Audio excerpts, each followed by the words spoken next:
Olá, bem-vindos ao canal Você Está no Ventando, aquele que sempre te traz a verdade de volta. Eu sou Valdileme e nós estamos aqui para o nosso bate-papo corriqueiro para tentar atualizar alguns fatos que ocorreram nos últimos dias, desde que a gente gravou o nosso último programa.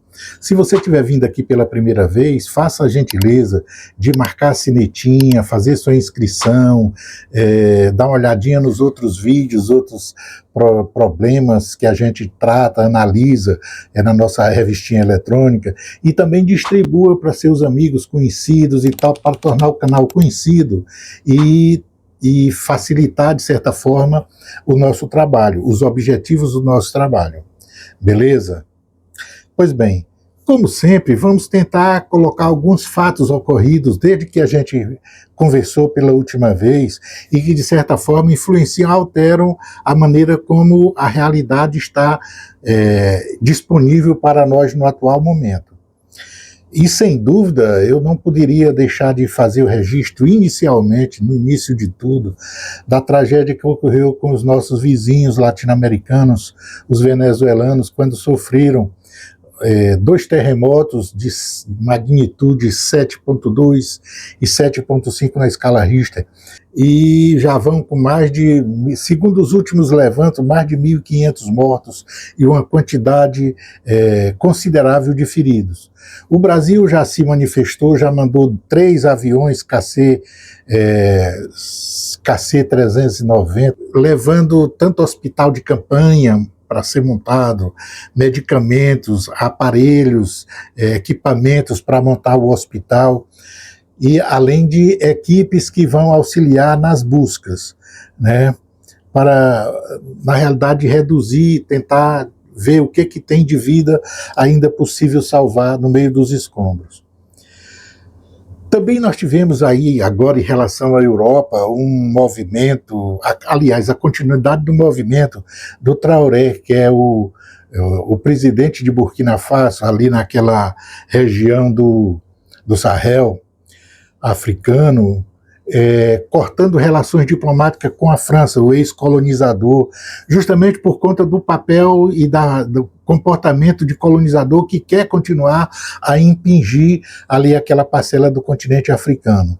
E o Traoré, ele cumpriu as ameaças que vinha fazendo de que cortaria as relações diplomáticas com o antigo colonizador. E é o que ele fez, né? Isso vai criar mais problema para Europa, mas também especificamente para a França, porque depende de muita coisa da matéria-prima, principalmente da sua energia e a área nuclear, inclusive urânio, daquela região da África, né? E energia é exatamente a coisa que a Europa não pode se dar o luxo de perder. Espaços de matéria-prima que depende, né? Se não tem no território da Europa, então tem que garantir os pontos de fornecimento nos seus antigos feudos. E o que Traoré está fazendo é exatamente cortando esse cordão umbilical, já que a França não aceitou, não vinha cumprindo, não vinha aceitando condições de se comportar respeitando a soberania dos países ali da região do Sahel. A outra coisa, há já pareceres e tal, considerando analistas e alguns condutores das políticas europeias, considerando drasticamente que o Gorbachev não vai participar das beligerâncias conduzidas pela OTAN na Europa com relação à Rússia. Então, o engano que eles vinham tendo, de certa forma, está se desfazendo, já que não há nenhuma prontidão por parte dos estadunidenses de auxiliá-los nessa empreitada de enfrentamento com a Rússia. Outra coisa também que é fundamental é que o Gorbachev, em relação à Europa, já tem ameaçado de novas tarifas por conta dos impostos que os europeus, a União Europeia, está tentando dirigir às chamadas empresas de tecnologia, as grandes corporações de tecnologia americanas. Então, a ameaça de novas sanções está vindo por aí. O que quer dizer que aquele espírito de chefe que ele colocou quando da reunião do G7, ele continua acreditando nele. E os europeus continuam exatamente acreditando que são os vassalos e se comportando como tal. Isso são coisas que a gente viu em relação à Europa. Já em relação ao Oriente Médio, o que nós tivemos? Nós tivemos, na realidade, alguns afastamentos da execução, né, daquilo que era a proposta do memorando de acordo. Primeiro porque Israel, Estados Unidos e o Líbano, o governo traíra do Líbano, produziram um acordo em que o governo do Líbano aceita a posição de Israel de continuar dentro dos territórios do Líbano, ou seja, uma posição frontalmente divergente aos interesses dos próprios libaneses, não só do Hezbollah. E o Hezbollah disse que vai reagir. O Irã achou isso uma fraude ao memorando de cessar-fogo. E, por sua vez, Israel ameaçou o Irã se ele, de certa forma... o ministro da Defesa de Israel foi ontem para a televisão e fez um comunicado bobão, né? Nossos ataques nunca antes vistos, navegando por outras terras abissominais, etc., e tal, e vamos acabar com o Irã. Você olhando aquela coisa, parece conversa de bebo em bar, né? Aquela conversa do bebo, já depois das 5 horas da tarde do domingo, o futebol já acabou, ele já bebeu todos e está ali falando tudo que é merda. O pai é fazendeiro, ele mata qualquer um, ele é o valentão, ele é aquele cara, aquele bobão, né? Essa é uma coisa. O pessoal vê esse tipo de manifestação e fica achando graça, mas principalmente os persas, né? Já por sua vez, o Irã bombardeou 2 petroleiros que tentou atravessar o Estreito de Hormuz, desobedecendo instruções da Guarda Revolucionária. Os Estados Unidos aproveitaram isso, na realidade eles queriam bombardear com outros interesses, mas aproveitaram isso e jogaram umas bombinhas de faz de conta lá na cidade de Sirik, no sul do Irã, ali na região do Golfo, exatamente bem no trecho mais estreito do Golfo, do Estreito de Hormuz. E o que ocorre? O Irã reagiu brutalmente. Agora os Estados Unidos estão iniciando também, de novo, resolveram, eles pensaram que ia fazer de conta que bombardeava e o Irã ia ficar quieto. O Irã já tem ameaçado. Todo e qualquer milindre que o Império tentar dançar em cima de um tamanco, o Irã vai devolver a coisa com seriedade, e foi isso que ele fez. De forma que o acordo está, nesse momento, correndo risco. E o risco, o Ocidente o comportamento do Ocidente, ou seja, do Império Ocidental, em reagir ao Irã, correu o risco desse acordo ser descartado pelo Irã, porque a linha dura da Guarda Revolucionária, além do próprio Ayatollah, não estão muito satisfeitos com a condução desse cessar-fogo. Eles não têm nenhuma intenção, já deixaram claro isso. E o povo também não está. Portanto, o Ocidente está correndo o risco de jogar fora o bote salva-vida que está sendo jogado para o Império sair com a sensação ou com a propaganda do empate, porque já foi derrotado e não tem como mudar essa realidade. Então a única coisa que ele tem para falar para os eleitores é o tal do memorando, e se ele jogar fora esse memorando, na realidade Gorbachev está se perdendo sozinho, junto com o Bibi Doidão, porque para o Irã esse memorando não muda nada, e nós vamos ver por que não muda nada, né? A configuração está ficando diferente do que Gorbachev gostaria que fosse, ou pretendia que fosse, com o tal do memorando, né? Pois bem, considerado isso, tem uma notícia interessante que eu gostaria de chamar a atenção, e sobre ela a gente conduzir uma rápida análise, né? Tentar fazer um programinha um pouquinho mais rápido. E do que é que eu estou falando? Ora, circulou na imprensa do próprio Irã e nas mídias alternativas que o presidente Pezeshkian ele propôs aos países árabes muçulmanos uma proposta de um acordo, e isso tem cunho estratégico, uma espécie de aliança militar. E aí colocou no rol dos possíveis participantes dessa aliança militar Arábia Saudita, Emirados, Turquia, Bahrein, Catar, Kuwait, Paquistão, Egito, todos esses países que têm influência árabe muçulmana e que, de certa forma, têm preocupações legítimas de segurança na região do Golfo, do Oriente Médio, a que essa aliança se propusesse a buscar construir uma segurança coletiva para todos eles. Ou seja, o presidente do Irã resolveu dar a mão aos árabes muçulmanos para, se colocando todos em conjunto dentro de uma espécie de aliança, quebrar a desconfiança que todos têm em relação ao Irã e construir uma relação, uma aliança militar que permita se desfazer dos discursos, dos pseudos discursos de que os ocidentais precisam estar ali naquela região para garantir segurança a estes países. E até agora diziam a garantia de segurança era para garantir contra o Irã. O Irã está se propondo uma aliança militar junto com eles, aonde o Irã não representaria mais a ameaça. Todos estariam dentro do mesmo bolo, buscando a chamada segurança indivisível.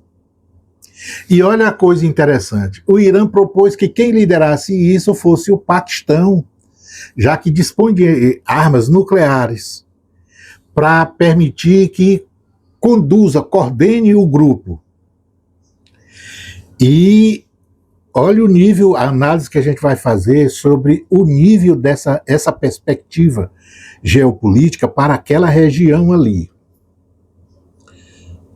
Bom, começando, observe, o Irã sai desse movimento como a maior potência regional ali, mais importante inclusive do que o próprio Paquistão, que tem bomba nuclear, o próprio Israel, que também tem bomba nuclear. Mas aí ele abre mão de liderar, porque conhece vamos dizer assim, as restrições que todos eles têm pelo fato do Irã não ser árabe. O Irã é persa, é farsi, é um grupo étnico diferente do árabe propriamente dito. Então, o Irã sabe que ele é a potência local, e talvez aí está, talvez quem esteja por trás desse tipo de proposta seja exatamente a China. Porque a China é a grande aliada do Paquistão. A China é a grande aliada do Paquistão e é a grande adversária do maior adversário do Paquistão, que é a Índia. Olha a configuração da coisa. Então, quem é que caiu os cabelos se esse tipo de acordo, aliança fosse construído, tivesse sucesso?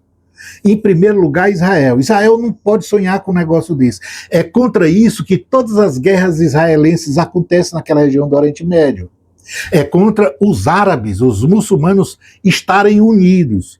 Por isso ele vai dividindo um por um, ele vai tentando puxar um por um e forçando sentar na mesa de negociação e fazer acordo com ele, mas sentando fazendo acordo com ele, mas dividindo a própria etnia.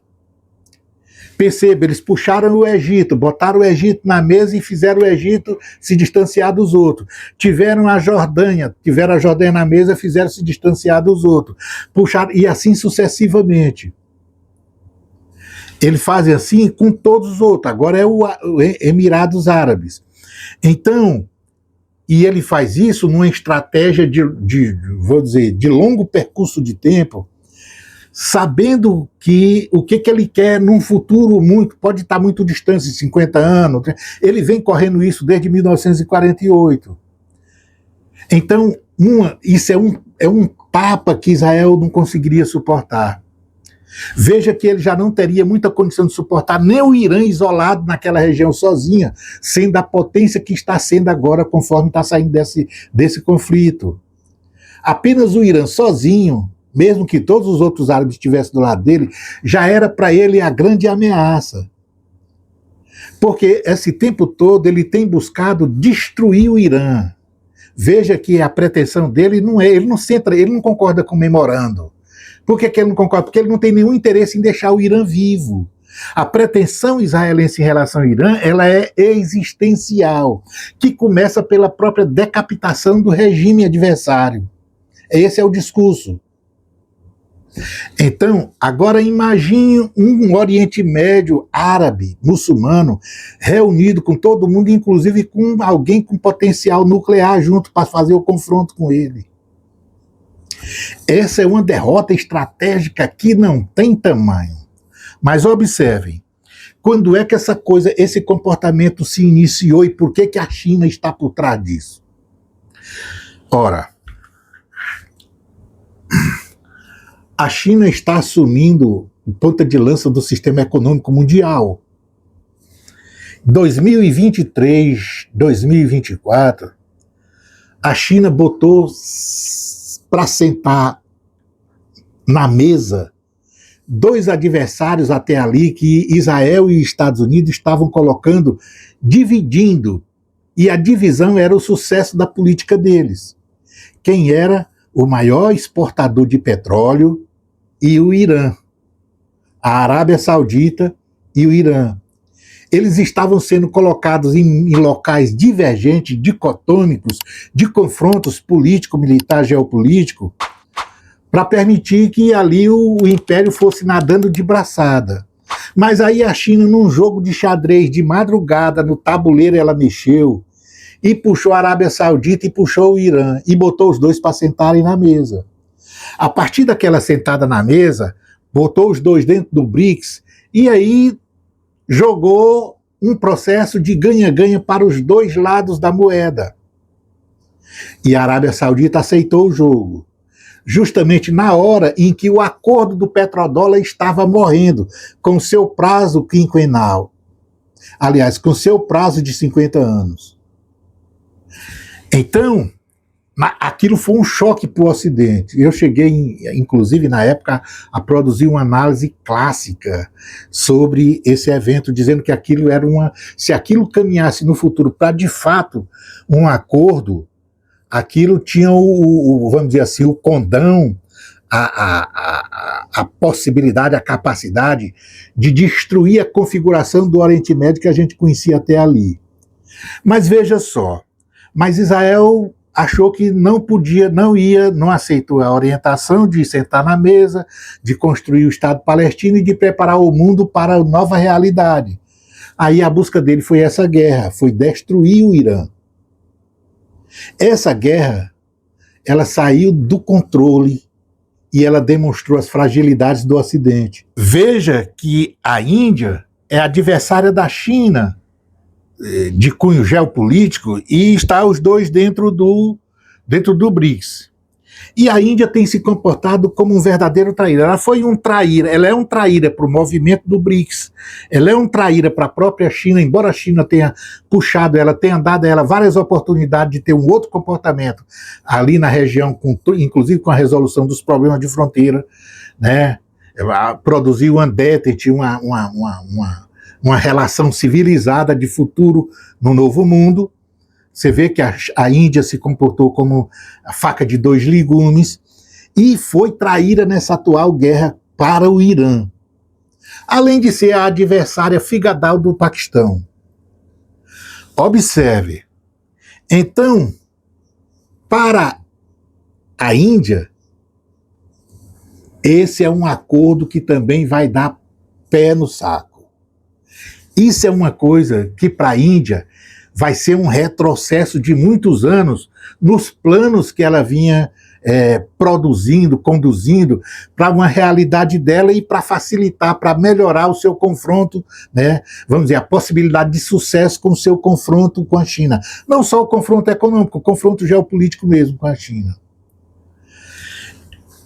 Para o Irã, essa coisa seria o show, porque colocaria fora do Oriente Médio as forças de defesa do Ocidente, do Império Ocidental, e deixaria Israel sob coleira. Além do que, a possibilidade de melhorar os laços com os muçulmanos, que não resta dúvida seria objetivo principal, e a possibilidade de, finalmente, com muita possibilidade de sucesso, a construção de um Estado palestino nos moldes em que a própria Palestina sempre sonhou. Então, esse desenho, se ele se conformasse, ele vira um veneno, mas é ao mesmo tempo uma grande solução para o Oriente Médio. É uma grande solução para o Oriente Médio.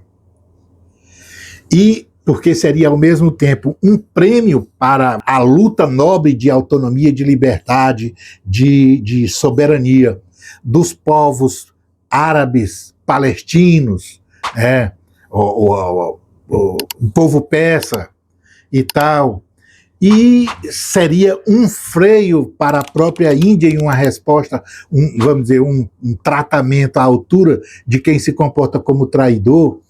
E para o Oriente, para o processo de hegemonia imperial, seria, vamos dizer, tiros de misericórdia. Efetivamente é a retirada das tropas ali. Portanto, eu até fiz uma coisa rápida, eu estou contando porque agora é domingo e tenho que fazer uma visita no médico e tal, mas só deixando registrar essa coisa, que essa proposta ela é altamente perigosa, mas vamos dizer, portadora de uma esperança para aquela região do mundo. Essa coisa de colocar na mesa, dentro da mesma aliança, os pseudos adversários que não teriam por que ser adversário, né, os que se ajudariam, é a saída mais eficaz para os problemas atuais que aquela região enfrenta. Eu digo, seria a mais brilhante das saídas, no sentido de custo-benefício, uma demonstração de poder geopolítico, para quem precisa receber uma lição nesse exato momento, que é Bibi doidão e Bobachov. Percebe? Vamos aguardar os próximos movimentos, mas de todas as notícias que ocorreram, eu achei essa uma notícia que merecia uma avaliação rápida sobre isso aí. Quem perde? Obviamente que o Império Ocidental. Obviamente que a grande perda está na mão de Israel. Um segundo ator importante que perde, a Índia, que é, de certa forma, traidora de todo um conjunto de visão do novo mundo. É um pagamento justo. A China, isso é um jeito de jogar para garantir que os lugares de conflito no mundo novo que ela vai receber já podem sofrer soluções sem ela precisar ter custo algum.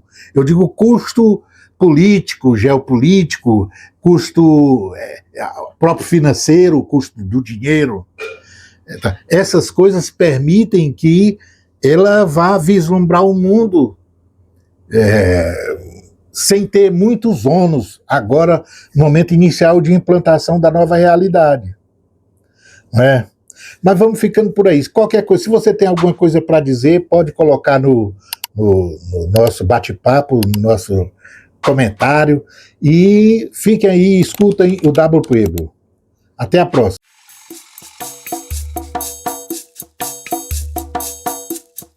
Lara, lara, lara-iri-ri, ri-ri-ri-ri, pa-pum-ri-ri-ri-da. Lara, lara, ri-ri-ri-ri, pa-pum-ri-ri-ri-ri, ri-ri-ri-ri-ra. Amar, amar, seria o despautério, duvidado cemitério em que te podes tornar. Amar, amar, o navegante incauto sobressai o sobressalto se escolhes te rebelar.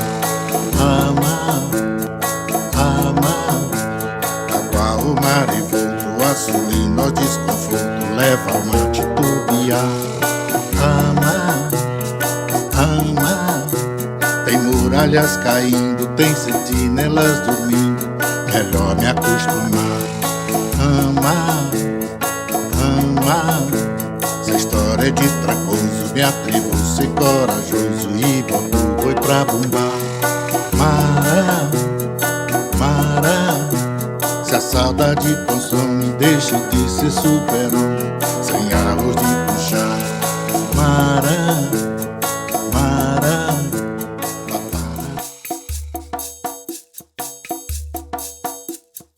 lara, lara, lara-iri-ri, ri-ri-ri-ri, pa-pum-ri-ri-ri-da. Lara,